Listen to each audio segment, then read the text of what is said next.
You can change your password, you can cancel a stolen credit card, but you cannot change your face.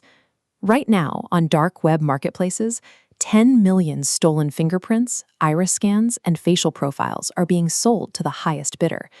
Most of us feel comfortable glancing at our phones to access our data. We assume tech companies take our physical features and scramble them into secure, unreadable mathematical codes that nobody else can decipher. The BioStar 2 data breach exposed the fatal flaw in that assumption. Security researchers discovered a massive database sitting entirely unprotected on a public-facing server. Inside were 27.8 million user records containing raw, unencrypted fingerprints and actual facial recognition data. These files belong to the daily physical access logs for highly secure office buildings, global corporate headquarters, and even local neighborhood gyms. Your physical identity is already compromised. And the people buying this data has moved entirely past simply collecting it. They are actively weaponizing it against you. The underground economy has pivoted away from traditional identity theft to a far more lucrative market, biometric identity hijacking. This diagram shows how the dark web currently prices your data. A standard stolen credit card goes for just pennies, maybe a few dollars at most. But the price spikes massively for a package known as a FULS 2.0. This bundles a social security number with a high-resolution 3D map of a victim's face, commanding a premium. Buyers are paying these prices because the global financial system is currently transitioning to biometric authentication to stop fraud. Banks have no idea the biometric data itself is already in the hands of the fraudsters.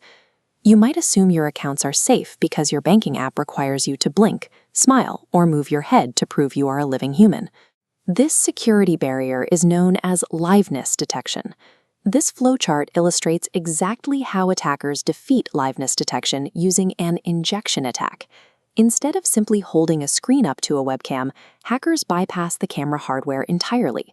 They inject their own synthetic video stream directly into the banking application's data flow. Looking closer at the data flow, we can see the hackers feeding deep-faked, biometrically accurate video straight through the system. Underground developers now sell specialized tools designed specifically to trick the strict Know Your Customer, or KYC, identity checks used by major financial institutions. A criminal no longer needs your physical presence to drain your accounts. Your biological signature can be piloted remotely, entirely like a digital puppet. A recent $25 million corporate robbery in Hong Kong shows exactly how this technology is deployed in the real world. A finance worker found themselves in a live, real-time video conference call with what appeared to be their colleagues. The worker was on screen with their chief financial officer and several other team members. Every single person on that call, aside from the victim, was an entirely fabricated, real-time deepfake powered by scraped biometric profiles. Entire virtual boardrooms can now be synthesized on the fly. We have reached a point where you can no longer trust your own eyes as proof of human reality. As terrifying as criminal hacker syndicates are, they operate in the shadows. But there is a gray market corporate economy running the exact same operation in broad daylight, led by organizations like Clearview AI and PimEyes. These companies autonomously scrape billions of images from social media platforms, public driver's license databases, and corporate websites. Their goal is to build a permanent, instantly searchable directory of the human race. You never consented to this. If your profile was public for even a fraction of a second 5 years ago, your face was legally harvested through the buried terms and conditions of third-party websites. Between unregulated corporations and dark web syndicates, a fully mapped digital matrix of your face exists entirely outside of your control. If someone steals your password, you reset it. If someone takes your credit card, the bank issues a new one. But if a hacker steals your thumbprint or the specific geometry of your face, you cannot generate a new one. The compromise is permanent. We are rapidly approaching the legal disaster of biometric alibis. Imagine a situation where high-definition video shows you committing a crime, or your exact synthesized voice is recorded authorizing a massive wire transfer. In a zero-trust reality, the legal burden of proof will shift entirely onto you. You will be forced to prove to a judge that the flawless biometric evidence of your own face is actually a synthetic fabrication.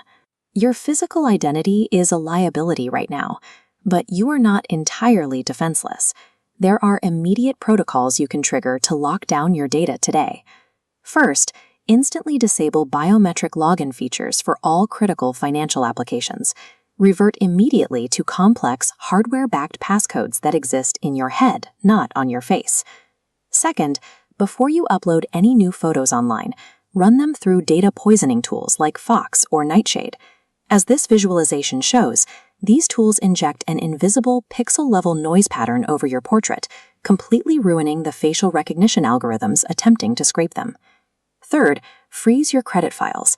Call your financial institutions and explicitly ensure that vocal biometric overrides and voice authentication features are disabled on your accounts. The convenience of immediate authentication has now become a direct path for hijacking your personal identity.